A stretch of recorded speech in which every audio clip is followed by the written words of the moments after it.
This is the Late Round Podcast with your host, JJ Zacharisa.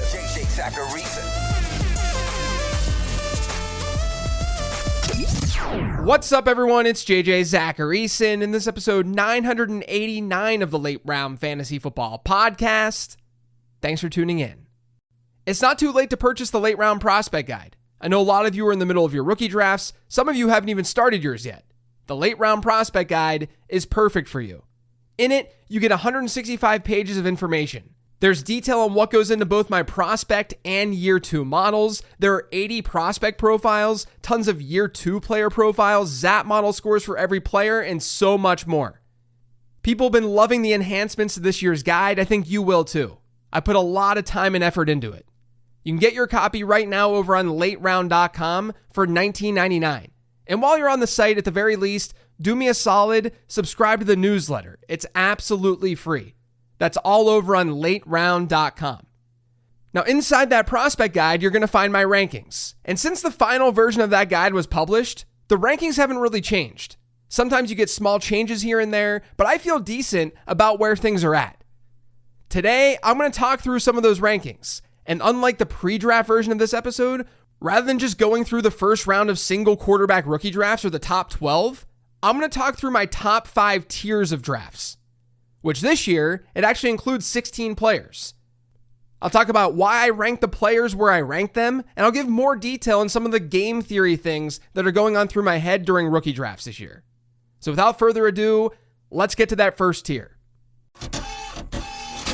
Ashton Genty started as the 101. He's still the 101, and he's still in a tier of his own. The ZAP model absolutely adores Ashton Genty.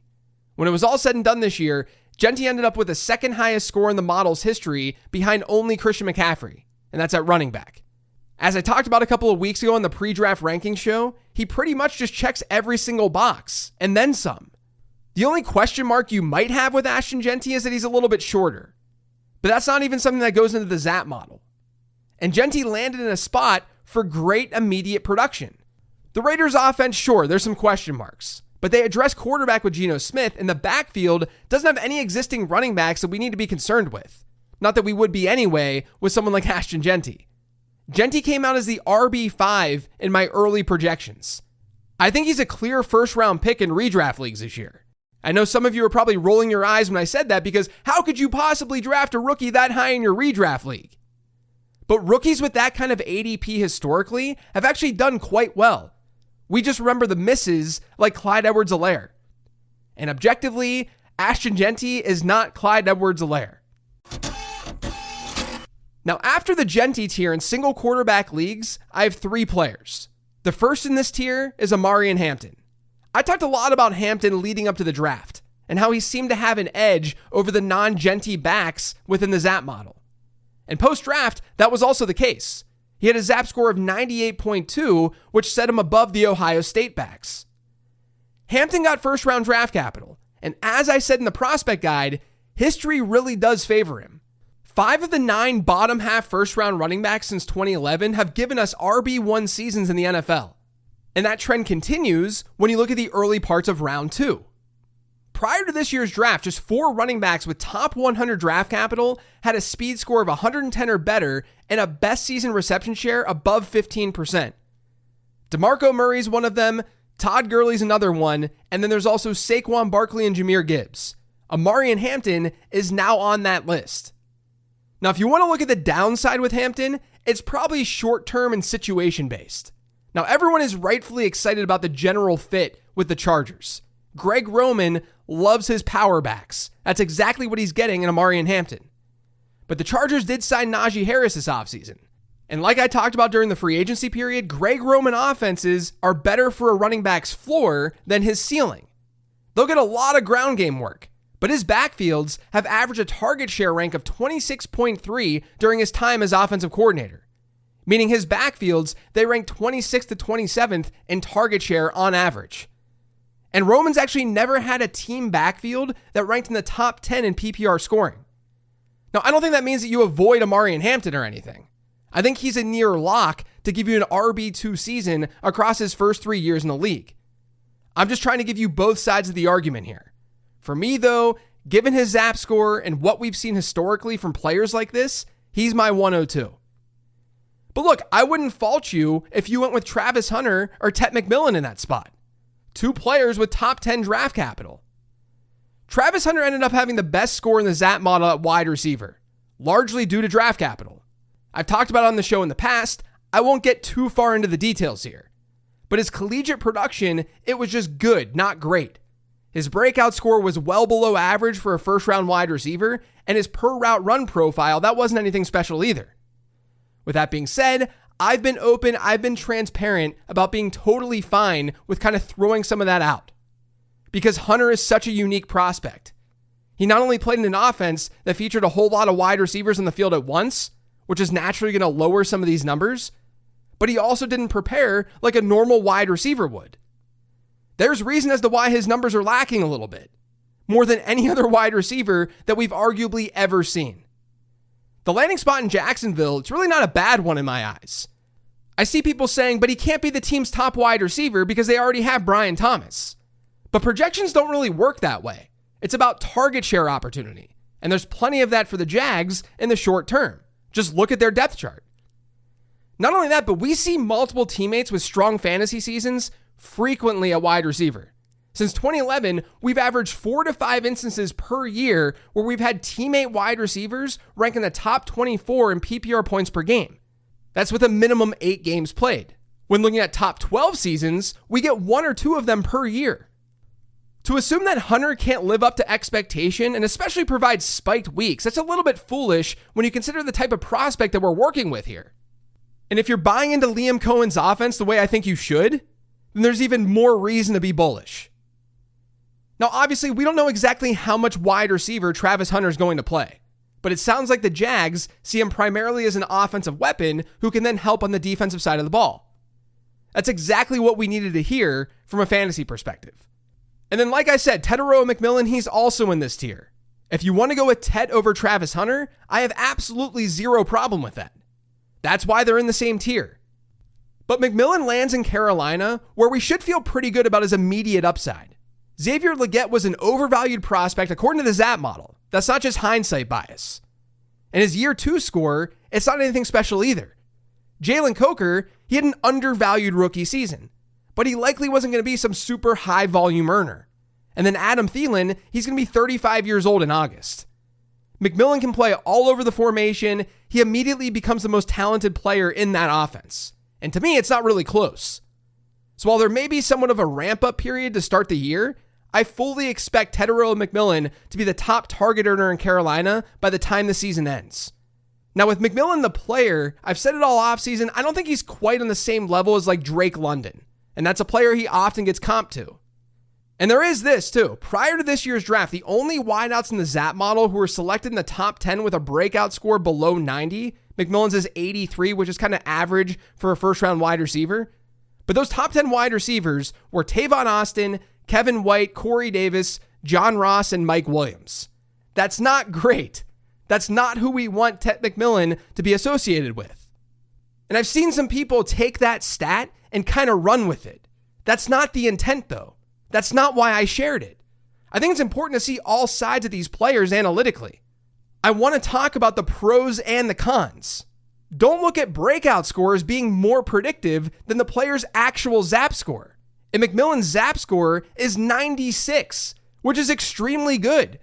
He's in the elite producer category, and players from that category give us wide receiver 1 and wide receiver 2 seasons at a very, very high rate.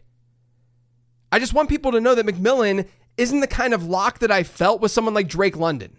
He can still hit that ceiling, but I think there are more flaws to his overall analytical profile. Overall, though, he's a fantastic prospect, and he landed in a pretty solid spot in Carolina. Now, to be honest with you guys, when I published my post-draft rankings in the prospect guide, which I did immediately at the end of the draft, I almost put Travion Henderson in his own tier. He was pretty close to tier 2, if not in tier 2. He's a really fun prospect, and admittedly, he's the type of player that I usually fall in love with from a fantasy football perspective. Now, clearly I held off on that, and I placed him here in tier 3 with his Ohio State teammate, Quinshon Judkins.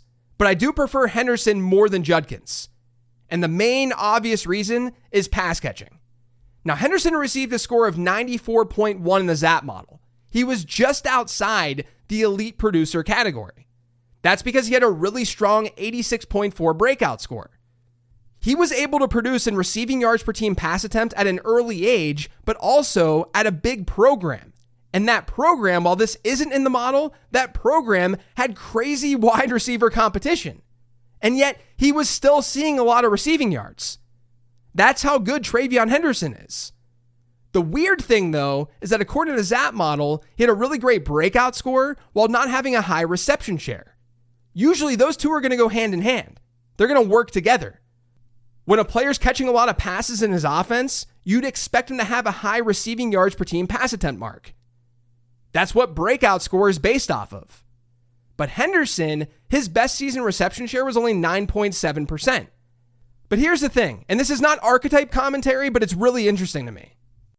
Since 2011, we've had just 5 running backs with top 50 draft capital who had a best season reception share below 11%, but had a breakout score above 80. One of them was David Wilson, who retired early because of a neck injury. But then there was also Nick Chubb, Josh Jacobs, Jonathan Taylor, and Kenneth Walker. Again, those guys aren't stylistically like TreVeyon Henderson, maybe aside from David Wilson. But they definitely have been great in fantasy football. I'm also intrigued by Henderson with Josh McDaniels in New England, because McDaniels, he's no stranger to using running backs as pass catchers. In New England from 2012 to 2021, the Patriots had an average rank of 9th in running back target share. Now, some of that is obviously going to be personnel driven, but things were above average in Vegas when he was coaching there too. Ramondre Stevenson is likely going to still be involved in some way, but you're drafting Henderson to give you pass catching and explosive play upside. I think honestly, you could think of someone like James Cook, but more receiving upside than what James Cook has been providing. There's a lot to like. Now, Quinshon Judkins, he fell to a great landing spot in Cleveland where there's potential to see 220 plus carries right away. The Browns taking Dylan Sampson later in the draft, it actually doesn't bother me that much. Mostly because it signals that Sampson is likely more of a change of pace back, given his size and his explosive ability. In my opinion, the better pairing with Judkins would have been someone like Jaden Blue, because he has more of that pass catching profile. But Sampson kind of makes me feel a little bit better about Judkins because now Judkins might see more receiving than we initially thought. But I do think the receiving work is still a big question mark.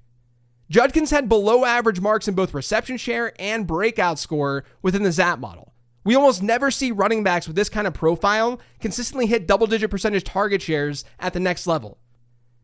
So I think there's a lot of safety with Judkins. He should see a lot of work on the ground, but he's not the type of back that I usually go all in with because the receiving profile just isn't very strong.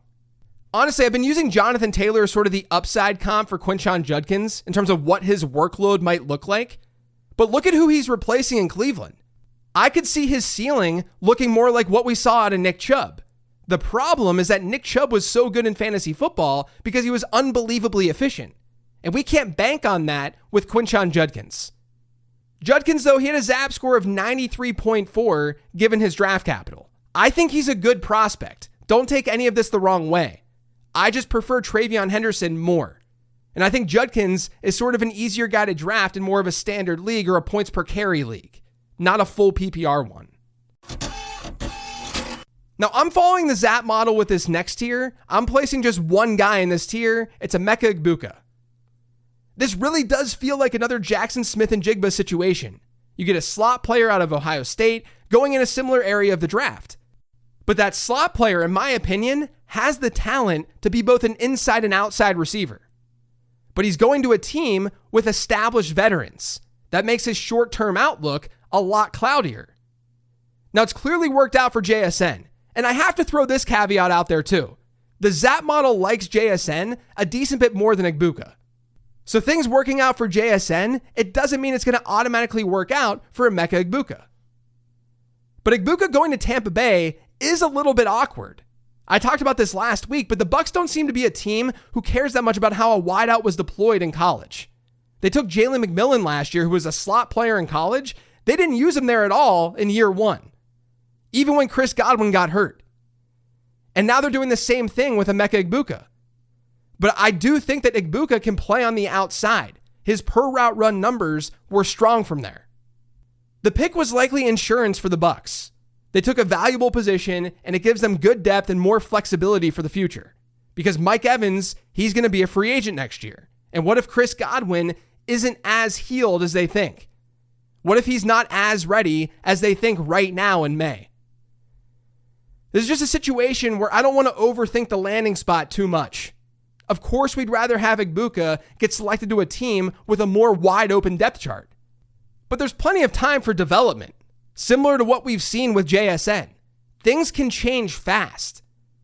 I don't want landing spot to dictate so much, because at the end of the day, Igbuka has a ZAP score that's pretty close to Ted McMillan's. He's an incredibly good prospect, and incredibly good prospects create their own opportunity more often than not.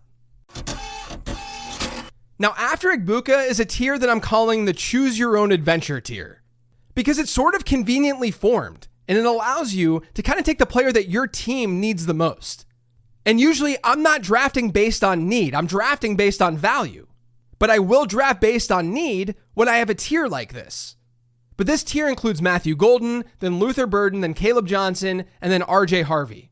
All in the same tier, interchangeable in rank. The way I kind of see this is the following. If you want a wide receiver and you're looking for immediate production, I would bet on Matthew Golden over Luther Burden. But if you can be patient, I'd go Burden over Golden, because I think Burden is the better player. Now, similar to running back, if you're looking at immediate production, RJ Harvey looks like the guy. But if you can be patient, I think it's fine going with Caleb Johnson. You know your league's economy better than I do. Some leagues are going to value that immediate production more than others. But let's talk about these players for a second.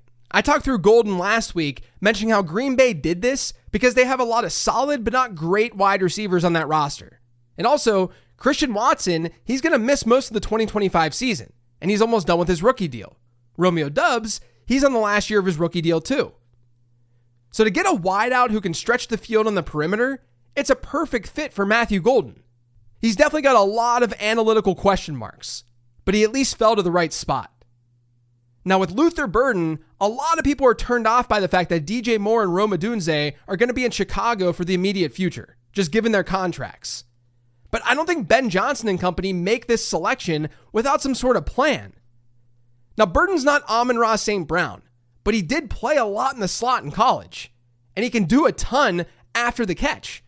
My guess is that Ben Johnson had this vision of using Burden there in 11 personnel. And I could see a scenario where production-wise, from a production standpoint, we see something with Luther Burden similar to what we've seen with Jaden Reed in Green Bay. There's just the upside with Burden that maybe he develops into something more, because the talent is definitely there. Look, at the end of the day, the ZAP model gave Luther Burden a 95.2 score. That's not a common thing to see from a day 2 pick. He's still in the elite producer category because the model is in love with him. Probably too in love with him, but the model does love him. There have been 5 other day 2 wide receivers in the ZAP model's history to get elite producer status.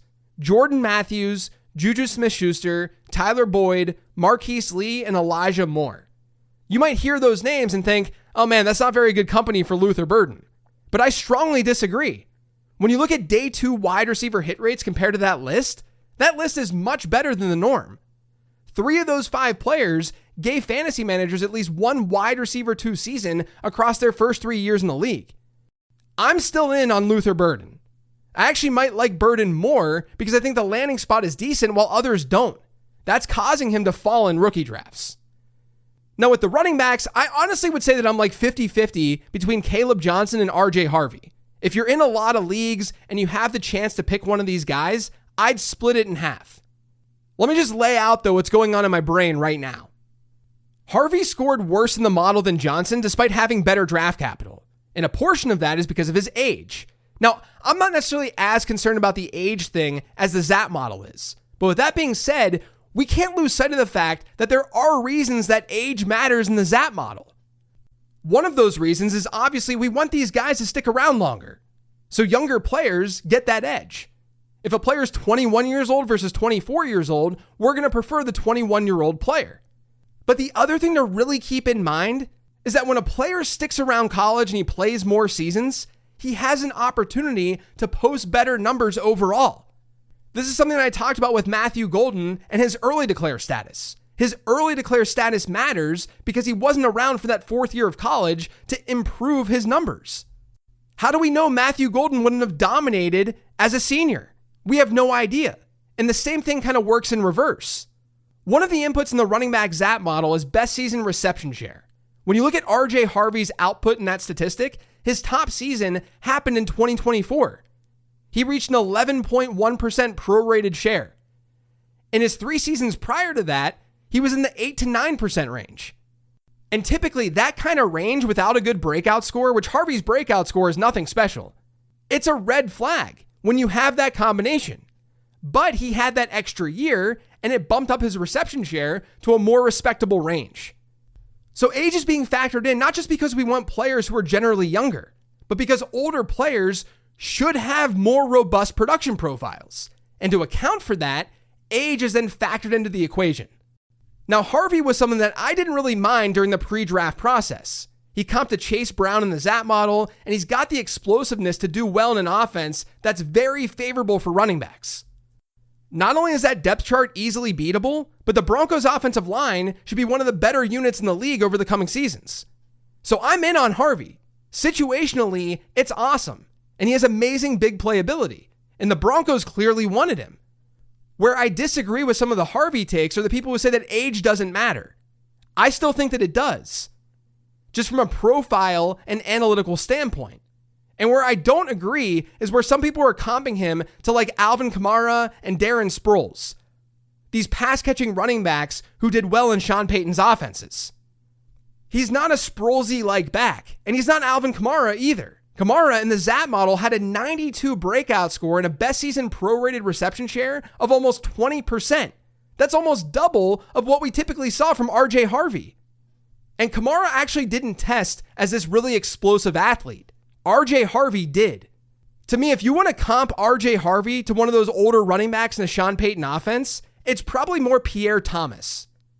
But honestly, I think this is a situation where we just throw out those historical comps. This is a brand new situation. There are brand new running backs. We don't need comps for absolutely everything. The Broncos, they said, hey, look, we like RJ Harvey. We think he's explosive and he can do a lot for our offense. And to me, he's clearly the best all-around back in that backfield right now. Now, the reason I think Caleb Johnson is still in this conversation is because he checks a lot of boxes as well. And I think his landing spot is perfect for him and his skill set. What's funny is the top 2 comps in the ZAP model for Caleb Johnson, and these are analytical comps, but they were Le'Veon Bell and James Conner, 2 other running backs who were drafted by Mike Tomlin's Steelers. Now, I'm not as concerned as some are about Johnson and his explosiveness. Yes, he didn't run the type of 40 that we would love to see.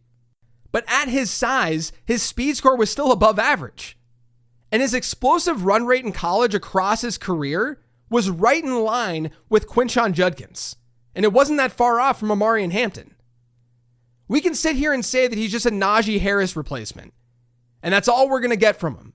But I would argue that number 1, that's actually not a terrible thing. Look at how Najee Harris performed in fantasy football. If we get that from a 3rd round pick, we'll take that all day long. But number 2, why can't Caleb Johnson be better? Part of the problem with Najee Harris was that he literally didn't see any explosiveness transferred to the NFL. We can't assume that's going to happen with Caleb Johnson. And I've seen takes that Johnson's situation isn't going to be good in Pittsburgh because it's Arthur Smith and they don't have a quarterback. Again, I disagree.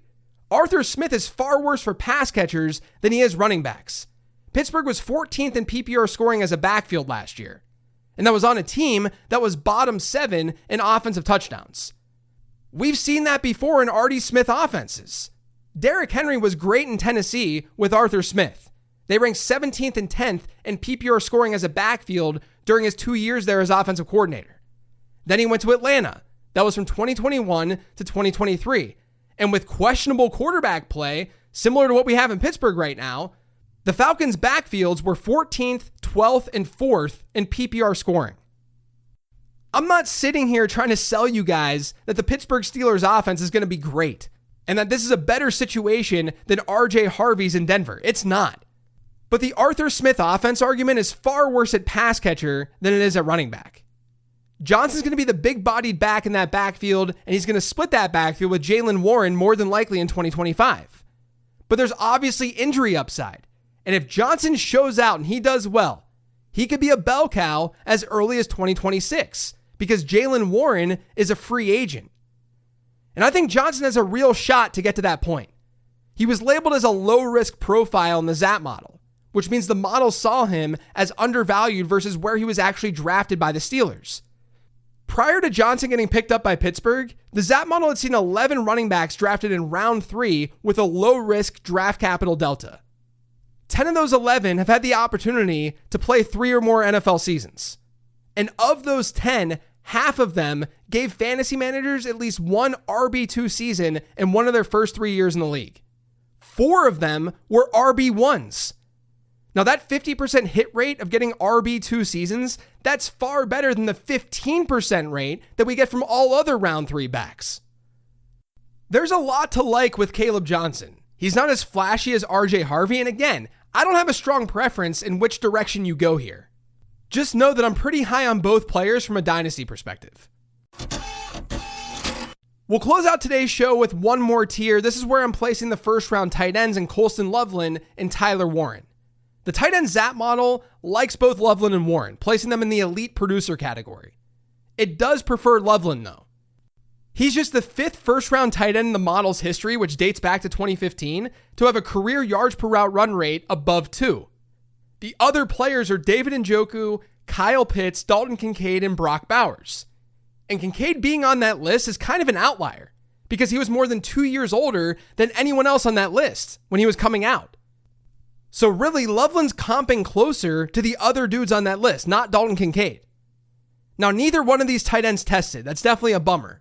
But the fact that they still score high in the ZAP model with just average testing inputs, it's a really good sign for their potential. Draft capital is doing a lot of the heavy lifting. But just consider this. The only other tight ends since 2015 to get drafted in the top half of the first round have been TJ Hawkinson, Kyle Pitts, and Brock Bowers. All of them gave us a tight end 1 performance across their first 3 years. I know Kyle Pitts has fallen off, but let's not forget that rookie season. My only hesitation in drafting Loveland and Warren is that situationally, I'm not sure we see monster numbers in year 1. So I think strictly from a game theory perspective, you'll have an ability to buy them in 2026 if need be. But both of them are great prospects. Now this is also where I have Jaden Higgins and Trey Harris. When I had Matt Harmon on to do the wide receiver episode pre-draft, he mentioned how he saw Jaden Higgins as more of a power slot, not necessarily as a true number 1 X receiver. And while the Texans did draft Jalen Noel a round later to play in the slot, maybe not in year 1, but to at least compete with Christian Kirk, I do think Higgins landing in a spot with an established alpha like Nico Collins is probably the best thing for his fantasy value. The ZAP model gave Higgins a score of 88.1, and that's about 8 points ahead of Trey Harris. But I think Higgins has a more volatile profile than Harris, and a more volatile situation. Because situationally, I think you have to prefer where Harris landed. He complements Ladd McConkey really well over there in LA.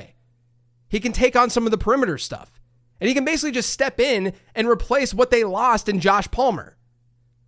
And given what we know about Quentin Johnston, he's got a better ceiling than QJ right now, immediately. Harris is older, and that's a red flag, but his late career production was so good that his breakout score was still 83.4, which is really strong. There have only been 2 round 2 wide receivers with breakout scores above 70 in the ZAP model who were 23 or older when drafted. Sterling Shepard and Jaden Reed. Neither of them have really flopped at the next level, so that's good to know. So I'm siding with the model here overall. I'm putting Jaden Higgins ahead of Trey Harris. But it wouldn't surprise me at all if Trey Harris is better. That's why they're both in this tier. And then I have one more player in this tier. And this is probably the biggest surprise of this entire episode. It's Bashal Tutin. Now, typically, I wouldn't elevate a day 3 running back into a tier like this.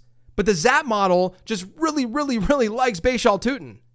And I have to be transparent because I literally did an episode on the truth about day 3 picks like a month ago. I'm separating these players by day 1, day 2, day 3 to make it more consumable for you. The model itself is not looking at things that way. It's looking at the raw overall pick. And Tootin went 104th overall in the draft. That's still pretty good draft capital, and it's extremely close to day 2. That's why his score is still a very impressive 84.9. It's basically right in line with Caleb Johnson and RJ Harvey. Now, the initial landing spot for Tootin may not seem great, but similar to what I talked about last week, this is a new coaching staff, and they made a selection with a relatively high pick in this draft. And this coaching staff has zero ties to the existing players on this roster. Travis Etienne seems very likely to be gone next year as a free agent. And while Tank Bigsby did have a much better year too, I don't think any of us would sit here and say that he's someone who can't be leapfrogged on a depth chart. Tootin brings an insane amount of speed and explosiveness in that backfield, and honestly, he's not a terrible pairing with Tank Bigsby, who's more of that bruiser type. So not only could Tootin be a handcuff who gets more work as the season goes on this year, but if he flashes, if the Zap model really shows up, then he could be the 1A in a Liam Cohen backfield next year. This is another instance where I'm trying to ground myself with what the Zap model is saying. Maybe it's inflating Tootin's ability. But if you remember at the very start of this whole entire process, when I talked about running backs who produce like studs in college, back at the beginning of February, maybe even late January, who was the surprise name that popped up in that list? Do you guys remember? It was Bashaw Tootin. It's fitting to end draft season talking about Tootin, because a lot of the data that I work with, it's pointed to him being a good player throughout this entire process. And now he could have a shot to shine in a promising offense. That's it for today's show, though. Thanks to all of you for listening. If you yet subscribed to the Late Round Fantasy Football Podcast, make sure you are by searching for it pretty much anywhere podcasts can be found. And don't forget to follow me on Twitter and on Blue Sky at Late Round QB. Thanks for listening, everyone. I've got a Late Round Perspectives episode dropping later this week. Hope you give that a listen. Otherwise, have a great one.